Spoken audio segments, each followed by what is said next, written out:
Cuando Roma declaró la guerra, la mayoría de los hombres habría esperado su llegada, habría fortificado puertos, habría reunido barcos para desafiar a la República en el mar.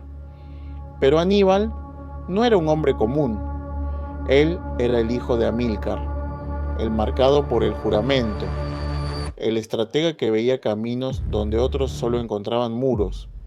Su mente, como señala Polibio, era capaz de abarcar distancias que pocos generales habían siquiera imaginado. Y así, la guerra comenzó no con la defensa, sino con el movimiento más audaz del siglo. Aníbal convocó a su ejército en Kart Hadasht. Allí, bajo el sol que reflejaba los metales de Hispania, se alzaron íberos, libios, númidas, baleáricos y cartagineses. Más de 90.000 infantes, 12.000 jinetes y una cuarentena de elefantes africanos que se mecían inquietos como montañas vivientes. Sus oficiales escucharon la orden. No esperaría a Roma, iría hacia ella, cruzaría tierras desconocidas, cruzaría incluso las montañas que los dioses habían puesto para dividir mundos, cruzaría los Alpes. Antes de partir, organizó Iberia con precisión quirúrgica, dejó gobernadores leales, aseguró el tributo, dispuso guarniciones y garantizó el flujo de plata. Envió a su hermano Asdrúbal Barca a custodiar la península. Luego, en un amanecer que quedaría grabado en la memoria de todos, el ejército inició la marcha hacia los Pirineos. Los primeros pasos fueron un triunfo de orden y voluntad. Las tribus del lugar, a veces aliadas, a veces reacias, observaban cómo la serpiente multicolor del ejército avanzaba. Los ríos eran cruzados con ingenio, y Polibio explica cómo Aníbal negociaba con unas tribus, intimidaba a otras y luchaba solo cuando era inevitable. Cada colina conquistada no era un triunfo militar, sino un avance hacia lo imposible. Los Pirineos ofrecieron su primer desafío serio. No eran los Alpes, pero ya allí se probaba la resistencia humana. Rocas cortantes, pasos estrechos, poblaciones hostiles que atacaban desde las alturas. Hubo emboscadas nocturnas, deslizamientos de piedras, torbellinos de flechas lanzadas desde posiciones imposibles. Pero el ejército, entrenado por años de campañas en Iberia, resistió. Hubo pérdidas. Algunas unidades fueron enviadas de regreso para reducir el tamaño del contingente y asegurar la disciplina. Aníbal no quería números, quería flexibilidad.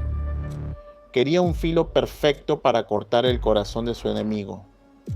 Al descender de los Pirineos, el ejército entró en la Galia, tierra vasta, indómita, una llanura sin fin atravesada por ríos colosales, con pueblos orgullosos y jefes feroces.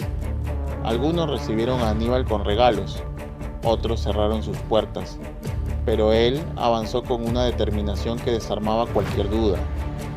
Los galos comenzaron a verlo como alguien a quien seguir, no como un invasor.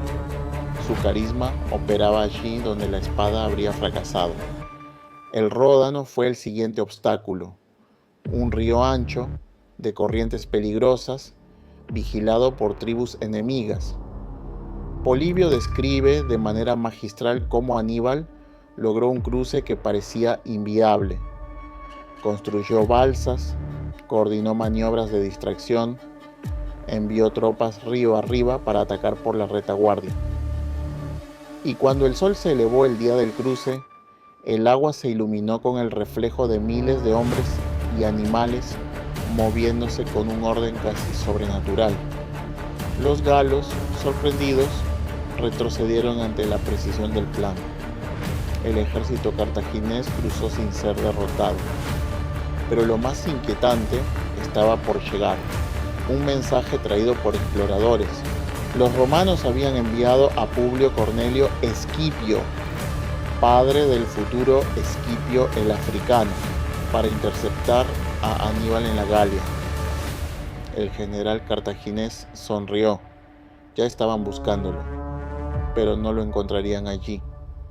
Tomó una decisión que heló la sangre de sus oficiales: virar hacia los Alpes, hacia la cordillera que todos consideraban una frontera natural entre la vida y la muerte. Según Polibio, nadie imaginó que un ejército tan grande, acompañado por elefantes, pudiera atravesar semejante muralla. Era como desafiar a la naturaleza misma.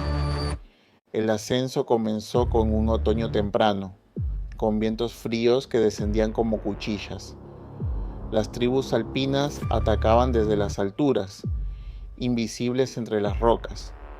Lanzaban piedras que parecían arrancadas del cielo. El camino era estrecho, traicionero. Un falso paso significaba la caída al abismo. Los hombres morían congelados, los caballos resbalaban y los elefantes sufrían en silencio, resistiendo un clima nunca antes sentido por su piel africana. El ejército avanzaba como si luchara contra la montaña misma. Hubo días en que el frío era tan profundo que el metal parecía quebrarse al tacto. Hubo noches en que la nieve borraba las huellas del camino, obligando a soldados exhaustos a reconstruir la ruta a fuerza de manos entumecidas. Aníbal no dormía. Caminaba entre sus tropas, hablaba con los supervivientes, organizaba relevos, buscaba rutas alternativas. El liderazgo era su refugio y su sacrificio, inspiración para todos.